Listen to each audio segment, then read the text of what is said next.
إن الحمد لله نحمده ونستعينه ونستغفره ونعوذ بالله من شرور أنفسنا ومن سيئات أعمالنا من يهده الله فلا مضل له ومن يضلل فلا هادي له وأشهد أن لا إله إلا الله وحده لا شريك له وأشهد أن محمدًا عبده ورسوله أما بعد فإن خير الحديث كتاب الله وخير الهدي هدي محمد صلى الله عليه وسلم وشر الأمور محدثاتها وكل محدثة بدعة وكل بدعة ضلالة وكل ضلالة في النار فأعوذ بالله السميع العليم من الشيطان الرجيم بسم الله الرحمن الرحيم يا أيها الذين آمنوا اتقوا الله حق تقاته ولا تموتن إلا وأنتم مسلمون يا أيها الناس اتقوا ربكم الذي خلقكم من نفس واحدة وخلق منها زوجها وبث منهما رجالا كثيرا ونساء واتقوا الله الذي تساءلون به والأرحام إن الله كان عليكم رقيبا يا أيها الذين آمنوا اتقوا الله وقولوا قولا سديدا يصلح لكم أعمالكم ويغفر لكم ذنوبكم ومن يطع الله ورسوله فقد فاز فوزا عظيما وقال تعالى في موضع آخر وإنك لعلى خلق عظيم وقال تعالى في موضع آخر لقد كان لكم في رسول الله أسوة حسنة لمن كان يرجو الله واليوم الآخر وذكر الله كثيرا وقال النبي صلى الله عليه وسلم تبسمك في وجه أخيك صدقة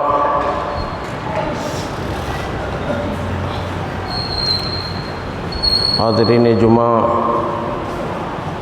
بزرگان دین، نوجوان ملت، عزیز طلبہ، اللہ رب العالمین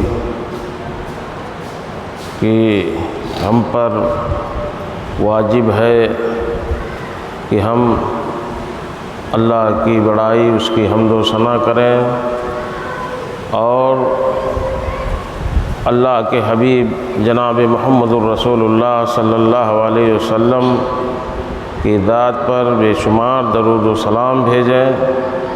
اللہم صلی علی محمد وعلی آل محمد کما صلیت علی ابراہیم وعلی آل ابراہیم انکا حمید مجید۔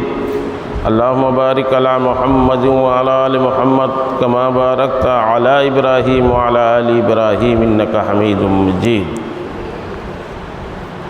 برادران اسلام، گزشتہ خطبے میں اخلاق حسنہ، مکارم اخلاق اور مسلمانوں کے اخلاق کے تئیں جو مسلمانوں میں جو گراوٹ ہے اس پہ بات ہوئی تھی کہ بغیر اخلاق کے انسان اور خاص طور سے مسلمان وہ ایک بے جان سا جسم ہے، باقی اس انسان کی، اس مسلمان کی کوئی افادیت نہیں ہے۔ پتھر کا مجسمہ کہہ لو، لکڑی کا ڈھانچہ کہہ لو، بے جان سی کوئی چیز کر لو، کہہ لو، اس میں شمار ہوگا، کیونکہ اسلام کے اندر اخلاق کی بڑی اہمیت ہے۔ اخلاق و کردار پر اتنا زور دیا ہے کتاب و سنت نے، اور تو اور ہے جب اللہ کے حبیب جناب محمد الرسول اللہ صلی اللہ علیہ وسلم کی حمد، آپ کی تعریف پروردگار عالم کر رہا ہے، تو اللہ کے نبی صلی اللہ علیہ وسلم کی زندگی کے اور پہلو تھے، اور خصوصیتیں آپ کے اندر تھیں۔ آپ کے اندر بہت ساری چیزیں تھیں جن کی تعریف، جن کے ذریعے سے اللہ رب العالمین آپ کی تعریف کر سکتا تھا، لیکن جب تعریف کیا اللہ نے تو اخلاق کو لے کر کے کیا۔ اپنے نبی کی تعریف کر رہا ہے تو اخلاق کی اہمیت دیکھیے، اس کی افادیت، اس کی فضیلت دیکھیے کہ اللہ کے نبی کی زندگی کے اس گوشے کو چنتا اللہ اور کہتا وَإِنَّكَ لَعَلَىٰ خُلْقٍ عَظِيمٍ، اے نبی پاک آپ اخلاق کے اعلیٰ ترین عہدے پر فائز ہیں، اعلیٰ ترین جو معیار ہو سکتا ہے اخلاق کا اس پر آپ فائز ہیں۔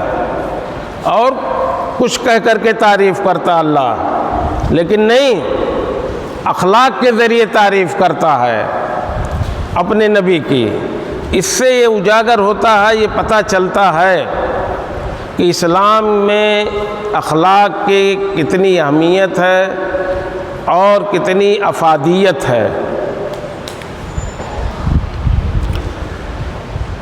آپ اور ہم کہیں گے، ایک مسلمان سوچتا ہے کہ حج کرنا، عمرہ کرنا، نماز پڑھنا، روزے رکھنا، قیام اللیل کرنا، زکوٰۃ دینا، یہ ساری چیزیں دین ہیں، یہی دین ہے۔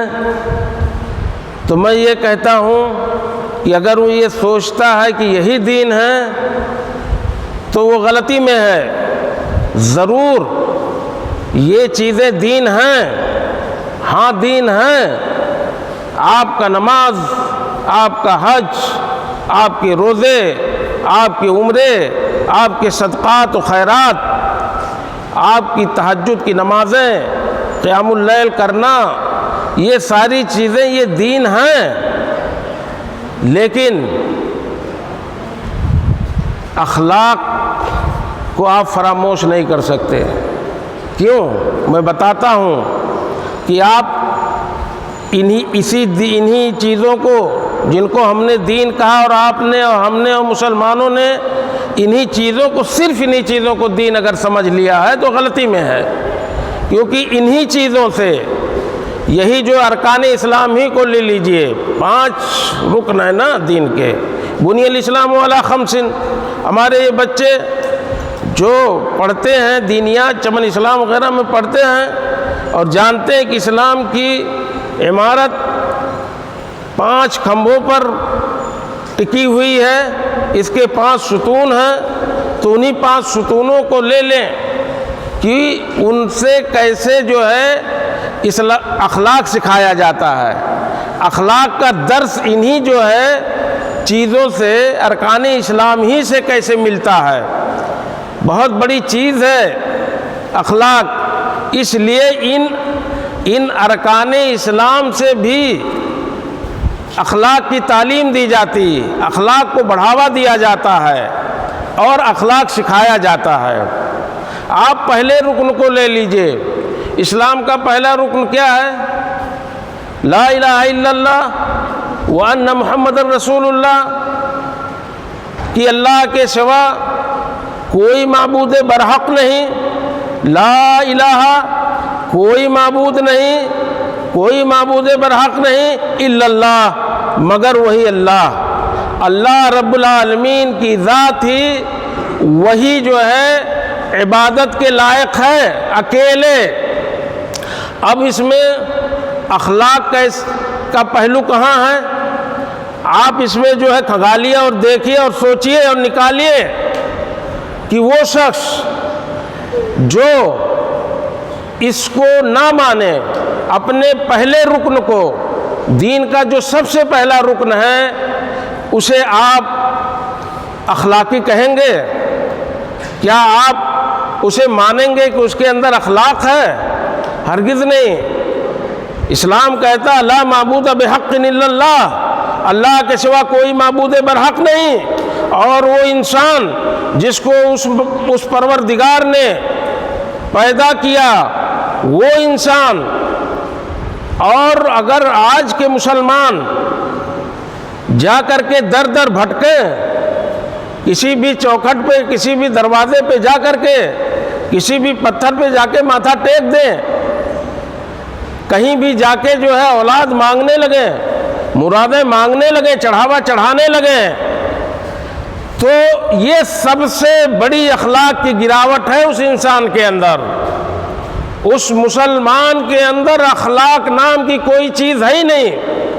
دنیا کا کوئی شخص مان ہی نہیں سکتا کہ جو اپنے پیدا کرنے والے کو بھول گیا اور اسے چھوڑ کر کے در در بھٹکنے لگا، یہ سب سے بڑی کمزوری ہے اخلاق کی، یہ سب سے بڑی گراوٹ ہوگی اخلاق کی کہ اگر وہ اپنے پہلے رکن، اسلام کے پہلے رکن کے تقاضے کو نہیں سمجھ رہا ہے اور اس کے تقاضے کو اگر ملیا میٹ کر رہا ہے، اسے توڑ رہا ہے، اس کے حدود و قیود کی پرواہ نہ کر کے شرک میں مبتلا ہے، بدعات و خرافات میں مبتلا ہے، شرک کر رہا کھلے عام، لا معبود بحق الا اللہ، اللہ کے سوا کوئی معبود برحق نہیں، اور جہاں پایا وہاں ماتھا ٹیک دیا، جہاں چاہا وہاں جھک گیا، جہاں چاہا وہاں مانگ لیا۔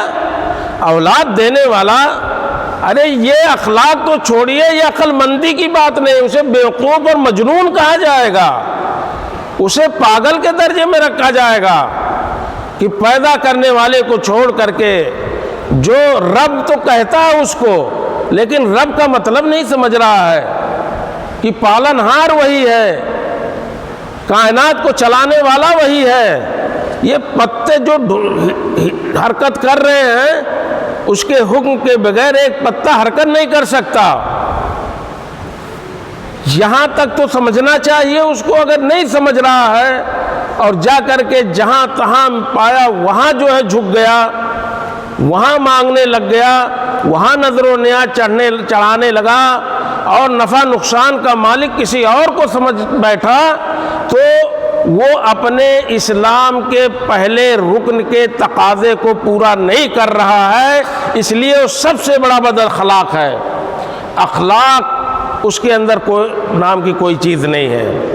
اسی طرح سے آپ دیکھیے جن چیزوں کو، صرف جن چیزوں کو آپ دین سمجھتے ہیں کہ ہم نے کلمہ پڑھ لیا، نماز پڑھ لیا، زکوٰۃ دے لیا، روزہ رکھ لیا، حج کر لیا، یہی دین ہے، تو انہی سے میں سکھاتا ہوں کہ اخلاق کہاں سے نکلتا ہے۔ اب دوسرا رکن آپ لیجئے، اس نماز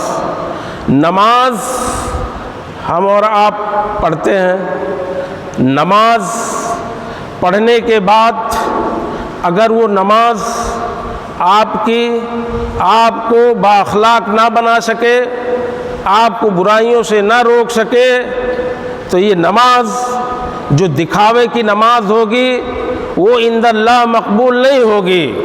کیوں؟ اس لیے کہ ہم لوگ اس کے تقاضے کو سمجھیں اور اس کی روح کو سمجھیں۔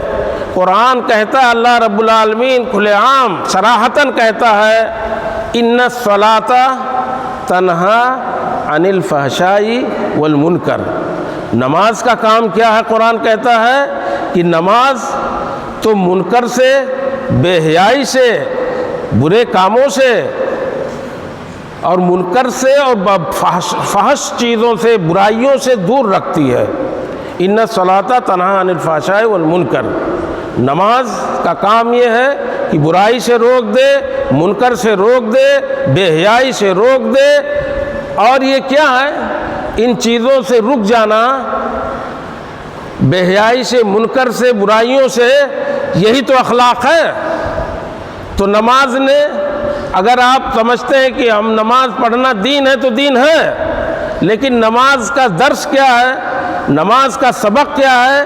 نماز آپ کو اخلاق کا درس یہ دیتی ہے نماز، کہ یہ اس کی روح ہی یہی ہے کہ اگر نمازی ہے تو منکر سے بچا رہے گا، وہ فحش چیزوں سے بچا رہے گا، برائیوں سے بچا رہے گا۔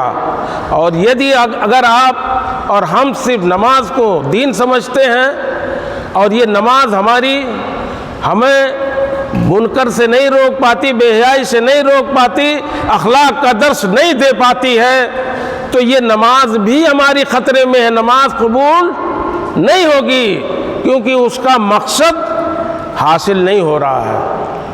یہ دوسرا رکن رہا۔ اس سے کیسے اخلاق نکلا، اخلاق کا درس اس نے کیسے دیا؟ اب آئیے آپ زکوٰۃ کو لے لیجئے، تیسرا رکن، صدقات و خیرات کو لے لیجئے۔ اللہ کے نبی جناب محمد رسول اللہ صلی اللہ علیہ وسلم کو اللہ رب العالمین نے خطاب کیا ہے اور آپ کو کہا کہ اے نبی پاک، خذ من اموالہم صدقۃ تطہرہم وتزکیہم بہا۔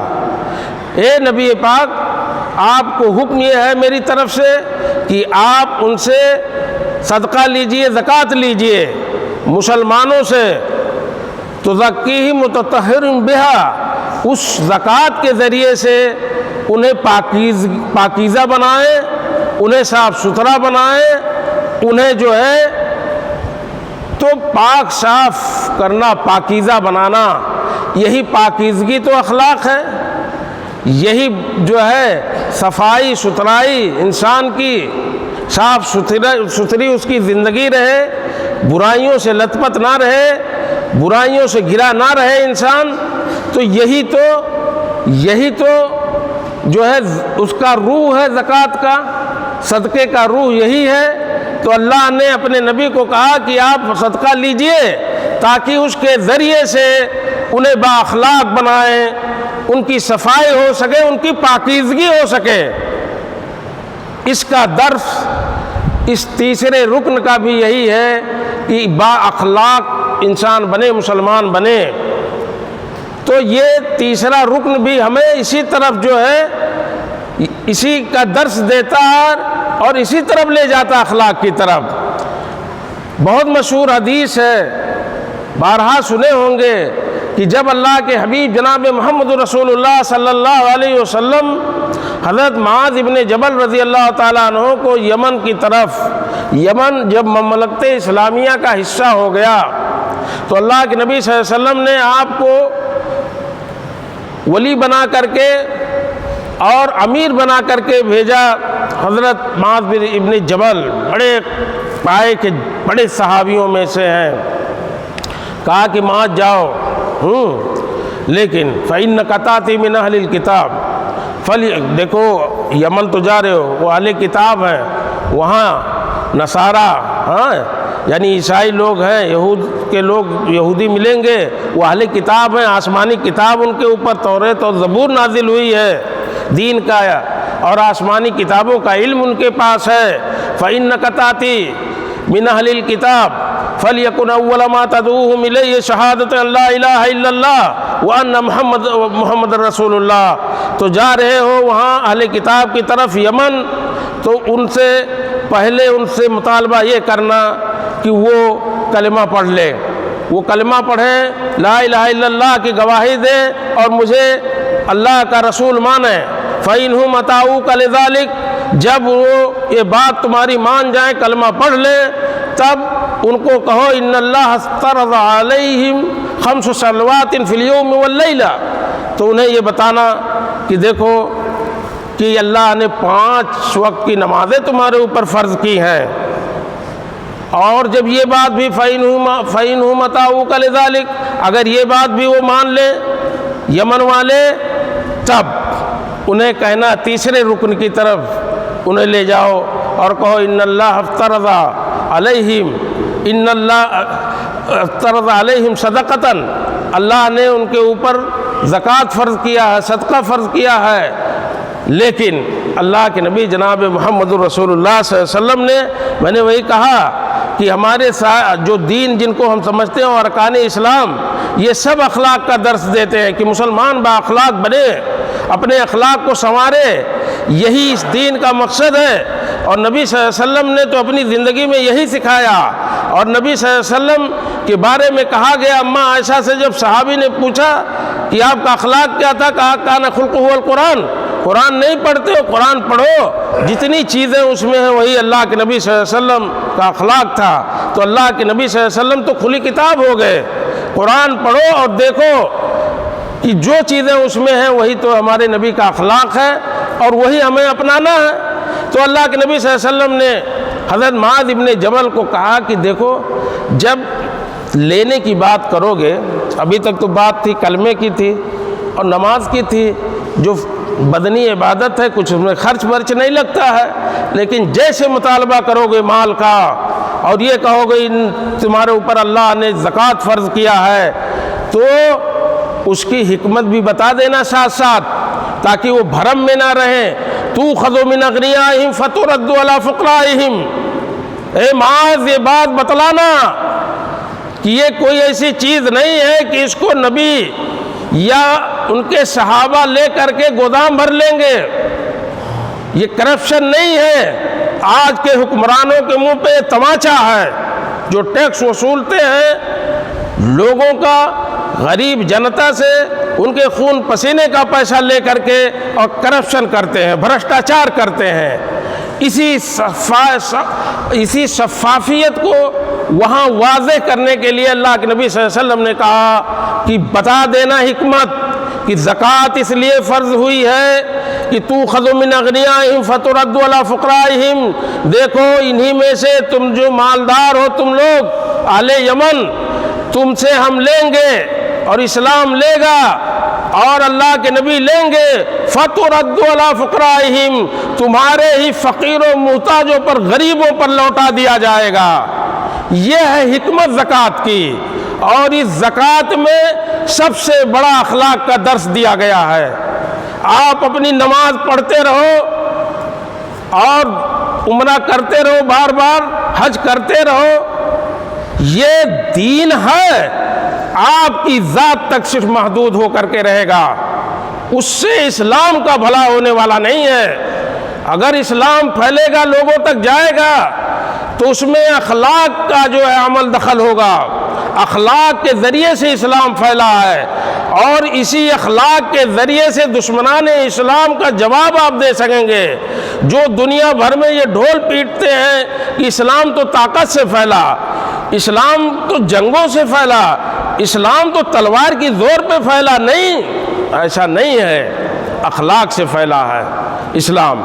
اور اسی اخلاق کا درس اللہ کے نبی صلی اللہ علیہ وسلم نے دیا معاذ کو کہ ان کو بتانا، تسلی ہو جائے کہ کوئی گودام بھرا نہیں جائے گا، بھرشٹاچار نہیں ہوگا، اپنے لیے، اپنے بچوں کے لیے سوئٹزرلینڈ کے بینکوں میں جمع نہیں ہوگا، شفافیت ہوگی، ادھر سے لیا جائے گا مالداروں سے، ادھر لوٹا دیا جائے گا کن پر؟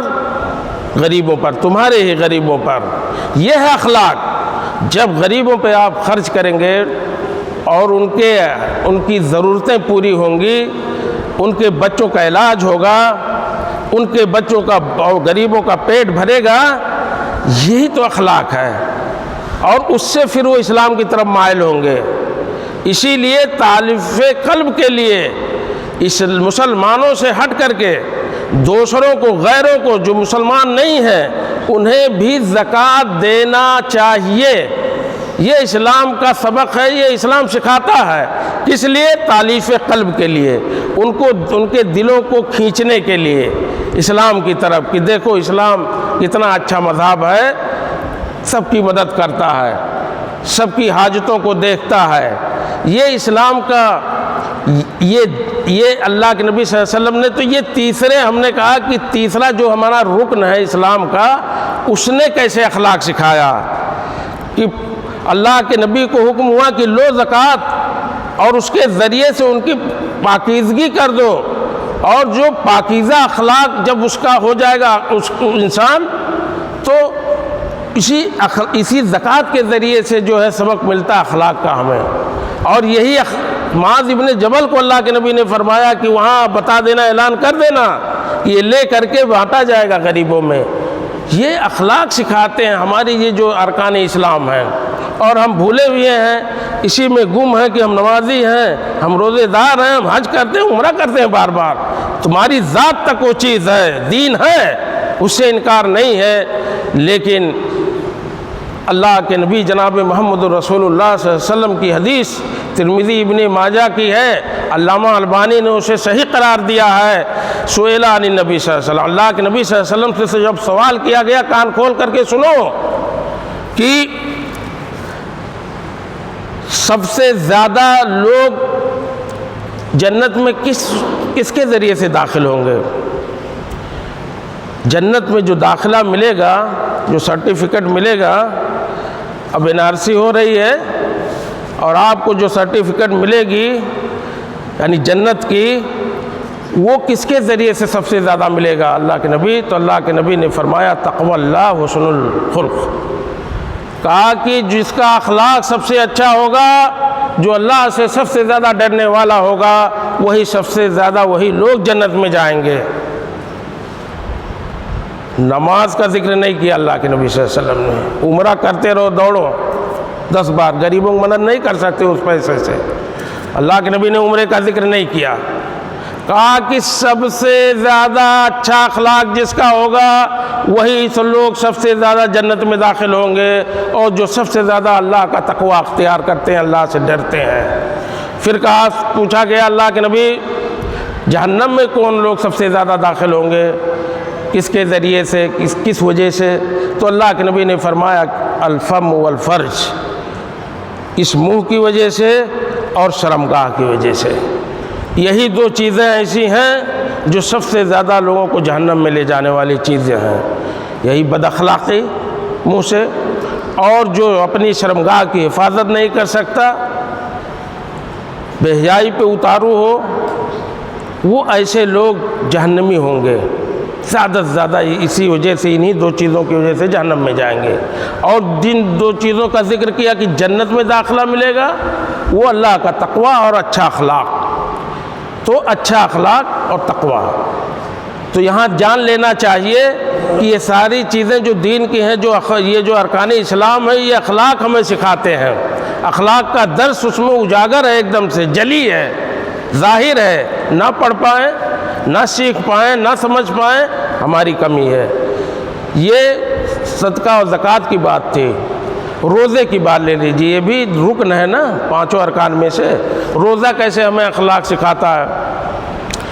روزے میں اللہ کے نبی جناب محمد رسول اللہ صلی اللہ علیہ وسلم کی حدیث ہے، فَإِن کی روزے دار ہے، فَإِن سَابَّهُ أَحَدٌ أَوْ قَاتَلَهُ، جب اس کو کوئی گالی دینے لگے اور روزے کی حالت میں ہے، یا اسے لڑائی کرنے لگے، تو کیا کرے؟ وہ بھڑ جائے؟ نہیں، اللہ کے نبی نے فرمایا کہ وہ کہہ دے انی صائم انی صائم، دیکھو بھائی میں تمہارے منہ نہیں لگتا، میں روزے دار ہوں، میں روزے دار ہوں۔ کوئی لڑائی کرتا ہے، گالی دیتا ہے روزے دار کو، تو وہ یہ کہے کہ میں روزے دار ہوں۔ اس سے کیا آپ نے سمجھا کہ روزہ آپ کو لڑنے سے روکتا ہے، آپ کو گالی دینے سے وہ اپنی زبان خراب کرتا ہے، خراب کرے، آپ خراب مت کیجئے، یہی تو درس دیا روزہ، کہ یہ کہہ کے اللہ کے نبی نے فرمایا کہ ہٹ لو کہ میں روزے دار ہوں، تمہارے منہ نہیں لگتا۔ اسی طرح سے دوسری حدیث ہے کہ من لم یدع قول الزور والعمل به فلیس للہ حاجہ ان یدع طعامہ وشرابہ، یہ روزے کے بارے میں ہے کہ جو قول زور، جھوٹ نہ چھوڑ سکے، والعمل به والجہل، اور اس پہ عمل نہ چھوڑے، جو جھوٹ بولتا رہے، جھوٹ کے تقاضوں پہ چلتا بھی رہے، اور پھر جہالت نہ چھوڑے، بد اخلاقی نہ چھوڑے۔ جہالت کیا ہے؟ جہل، بد اخلاقی۔ تو جو یہ کام نہ کر پائے، فلیس للہ حاجہ، اللہ کے نبی نے فرمایا کہ اللہ کو حاجت نہیں ہے کہ وہ اپنا کھانا پینا بھی چھوڑے، ایسے روزے کی ضرورت نہیں اللہ کو، ایسے روزے سے کچھ فائدہ ہونے والا نہیں ہے۔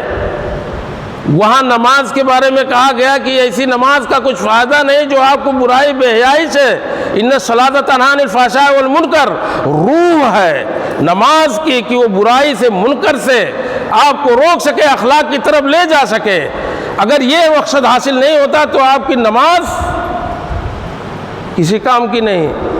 اور یہاں حدیث میں ہے کہ یہ ارکان اسلام جن کی بات کرتے ہو کہ ان کے ذریعے سے ہم دیندار بنے ہیں، بنتے رہو دیندار، اس کا سبق سیکھو کہ کس طرح سے اللہ کے نبی نے فرمایا کہ اگر قول زور، برا بھلا کہنا لوگوں کو، جھٹائی، اس پہ عمل کرنا، جہالت نہیں چھوڑ سکتے تو یہ روزہ بھی اسی نماز کی طرح سے جو برائی سے نہ روک پائے تو نماز کیسی، اس کی تو روح غائب ہے، تو یہ روزہ کیسا کہ آپ یہ کرتے رہیں تو روزہ بھی آپ کا ختم ہو جا رہا ہے۔ تو یہ اخلاق دیکھیے کس طرح سے جو ہے یہ جو ہے ہمارے ارکان جن پہ دین ٹکا ہوا پانچوں، وہ کس طرح سے اخلاق کا درس ہمیں دیتے ہیں۔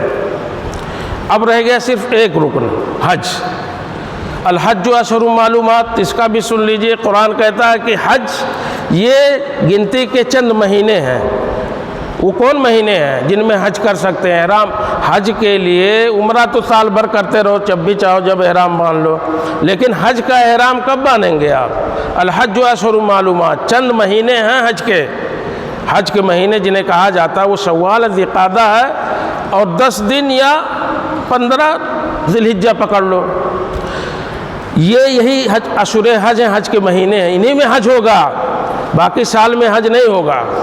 تو اللہ نے فرمایا کہ الحج اشہر معلومات، یہ حج کے چند مہینے ہیں، متعین مہینے ہیں۔ فمن فرض فیہن الحج فلا رفث ولا فسوق ولا جدال فی الحج، جس نے حج کرنا چاہا، جس نے فرض کیا اپنے اوپر کہ ہمیں حج کرنا، اس کے اوپر فرض ہو جاتا ہے حج، نان نفقہ ہے، طاقت ہے اس کے پاس، اللہ نے دیا ہے مال دولت اور وہ حج کر رہا ہے، تو وہ حج اس کا تقاضا کیا ہے؟ تو اللہ نے فرمایا کہ حج کرنے جا رہے ہو تو اخلاق سیکھو۔ فمن فرض فیہن الحج فلا رفث ولا فسوق ولا جدال فی الحج، فلا رفث ولا فسوق۔ تو دیکھو بھائی، آپ احرام کی حالت میں ہو تو اپنی بیوی سے ہم بستری مت کرنا، میل ملاپ مت کرنا، فلا رفث۔ تو بیوی سے، حلال بیوی سے روکا گیا تو آپ آگے تک اور سمجھ سکتے ہیں۔ ولا فسوق، گالی گلوچ نہیں کرنا ہے، بدزبانی نہیں کرنا ہے۔ ولا جدالہ، اور جھگڑا مت کرنا، لڑائی جھگڑا مت کرنا۔ کہ کیا درس دیا؟ کچھ سمجھ میں بات آئی؟ جو حج ارکان میں سے ہے اسلام کے پانچوں، اور پانچوں رکن کا ذکر ہو گیا، اور سب میں یہی بات ہے، اخلاق کی طرف سبوں نے اشارہ کیا۔ تو آپ کو نہ جھگڑا کرنا ہے، نہ غلط بیانی سے کام لینا ہے، کسی کو برا بھلا کہنا ہے، اور نہ آپ جو ہے حج کی حالت میں، احرام کی حالت میں، احرام اتر جائے، آپ حلال ہو جائیں تو بے شک آپ کے لیے بیوی حلال ہوگی، تو اس وقت رفث بھی نہیں کرنا ہے، ان سے میل جول بھی نہیں رکھنا ہے، ہم بستری بھی نہیں کرنا ہے۔ یہ پاکیزگی اور یہ اخلاق وہی دین جسے ہم صرف اسی کو دین سمجھ بیٹھے ہیں کہ روزہ نماز زکوٰۃ کرتے رہیں، دیندار بنتے رہیں، حاجی صاحب بن کے صافہ باندھ کر کے گھومو، اور اگر اخلاق نہیں ہے تو دیکھو سیکھو کہ یہ چیزیں جنہیں ہم دین سمجھ بیٹھے ہیں یہی تو اخلاق کا درس دیتی ہیں، اور اللہ کے نبی صلی اللہ علیہ وسلم سراپا اخلاق کا نمونہ ہے۔ یہ قرآن کھول کر کے پڑھو، جو چیز ہے قرآن میں وہی اللہ کے نبی کا اخلاق ہے، اور یہی قرآن کہتا ہے لقد کان لکم فی رسول اللہ اسوۃ حسنہ، ایمان والے ہو، اسلام والے ہو، مسلمان ہو تو تمہارے لیے اللہ کے نبی جناب محمد رسول اللہ صلی اللہ علیہ وسلم کی زندگی میں اسوہ ہے، بہترین نمونہ اگر کہیں ہے تو اللہ کے نبی صلی اللہ علیہ وسلم کی زندگی میں ہے۔ اگر آپ کو اخلاق سیکھنا ہے تو آپ سے سیکھنا ہے۔ آپ کو اس باب میں، اخلاق کے باب میں کہاں سے روشنی ملے گی، کہاں سے ہدایت ملے گی؟ روشنی لیں گے ہم اللہ کے نبی صلی اللہ علیہ وسلم مینار ہیں اخلاق کے، اور اسی مینار سے ہم روشنی لے کر کے اپنی زندگیوں کو متعین کریں گے، اپنے اخلاق اور کردار کی درستگی کریں گے اور اس کو اپنائیں گے اور دنیا کو سکھائیں گے۔ اللہ سے دعا ہے کہ اللہ العالمین ہمیں اخلاق والا بنائے۔ یہ سلسلہ چل رہا اخلاق کا، اللہ کے نبی صلی اللہ علیہ وسلم کا اگلا مہینہ ربیع الاول آپ کی ولادت بسعادت کا ہے، جس سے انسانیت کو اور دنیا کو ہدایت ملی ہے۔ وہ مہینہ بھی اللہ کے نبی صلی اللہ علیہ وسلم کی زندگی پر، آپ کے اخلاق پر، اور مسلمانوں نے جس چیز سے جو قیمتی چیز کھویا ہے، جو اخلاق، اس پہ باتیں ہوتی رہیں گی۔ اللہ سے دعا کہ الہ العالمین ہمیں اخلاق والا بنائے، ہمیں دین سے، قرآن سے، اللہ کے نبی صلی اللہ علیہ وسلم کی زندگی سے روشنی لے کر کے اور اس سے جو ہے اقتباس کر کے ہم اپنے اخلاق کی درستگی کریں اور دنیا کو بھی اخلاق کا سبق سکھائیں۔ اللہ ہمیں اس کی توفیق و طاقت عطا فرمائے۔ وآخر دعوانا الحمدللہ رب العالمین وصلی اللہ علی نبینا محمد۔ بارک اللہ لی ولکم فی القرآن العظیم ونفعنی وإیاکم بالآیات والذکر الحکیم، انہ تعالی جواد کریم ملک بر رؤوف الرحیم۔